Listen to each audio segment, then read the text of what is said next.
Hello, this is Daniel Mart, and today I'm going to be doing a review for Back to the Future 2. This whole week, I'm going to be, or weekend, I'm going to be reviewing the whole Back to the Future series. Yesterday I did number 1, today number 2, tomorrow number 3, and the next day, the whole trilogy. This movie stars Michael J. Fox, Christopher Lloyd, Tom, Leah Thompson, Thomas F. Wilson, Billy Zane, and Jeffrey Wiseman, and Elizabeth Shue.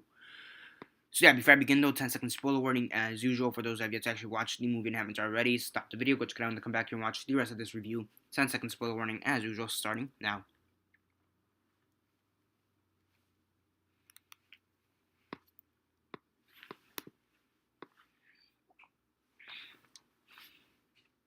Okay, so 10 seconds are up. So for those who have yet to actually watch the movie and haven't already, please do not comment down below or be messaging me. I never give you a fair warning because as usual, I did. As usual, quick synopsis, likes and dislikes, and then the rate. So basically, if you guys remember at the end of Back to the Future number 1, you have Dr. Brown, Dr. Emmett Brown. He comes back from the future saying that Marty and Jennifer, her name was Jennifer. Both of you need to come to the future because it has to deal with your kids. Something's wrong with your kids. Something's gonna happen with your kids. And now we see what happened to his kids or child.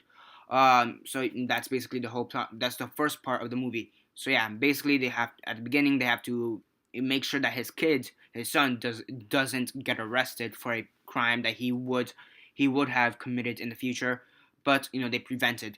But thing is that Marty, he buys this book, the sports almanac that shows every single sports statistic from the 1950s to the 2000s. So then you have Biff, an older, like an 80-year-old Biff. He gets a book, uses a DeLorean, the time machine, goes back in time and gives it to the Biff, the younger Biff, back in 1955. And now Marty McFly and Emmett Brown have to go back to 1955, retrieve the almanac book, the almanac sports statistic book, and then go back to the present day, before Biff takes over the world, in an alternative future. For me, one of my major problems with this movie was that there was a bit of a pacing issue, in my opinion. There's like 3 acts, and it doesn't really like the 3 acts. Basically, the first act is of Marty and Emmett Brown, and they're in the future dealing with his son. The middle part is about Marty and Biff, and trying to figure out what happened in this alternative future, and then the last part is of Marty, and he's trying to get the almanac book from the younger Biff.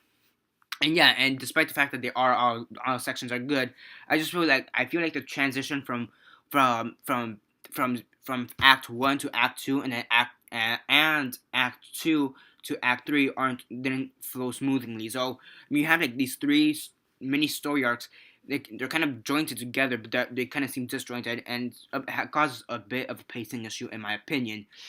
Another thing I didn't really like about the movie is that the whole paradox thing, that you can't see your future self or your past self, or you can't see your parents or whatever.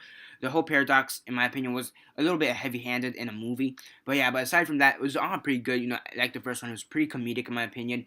Really well acted and really well written. I mean, the only problem is the whole paradox thing being a bit heavy-handed, and the fact that there's a bit of a pacing issue throughout the movie. But still, it's pretty funny, and and you still see how you still see how Marty McFly is the one who causes the whole loophole thing, because in every time travel movie you have the character who's in like somewhere in a loophole where they have to try to rearrange everything and get out of the loophole, and then another one behind them comes and same thing. But here you have Marty McFly, and he's the one who started the whole loophole, which I still think is a brilliant idea. See how it all started, instead of seeing how it's been from the middle. You still see how it all started. You get from the beginning from the first movie, that he started the whole loophole, and he still is. And you may be asking, how am I positive that he's the first one in the loophole?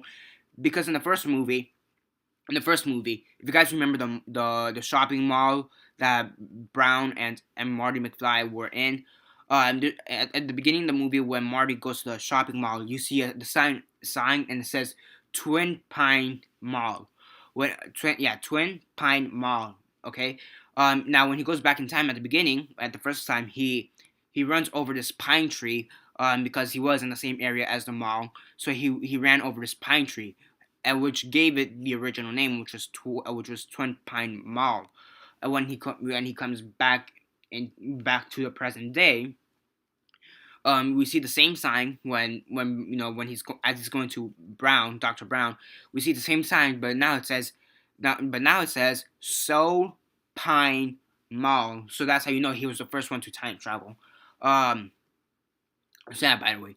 So I mean, overall, I really did enjoy the movie. There were a few problems with it, but overall, it's a pretty solid movie.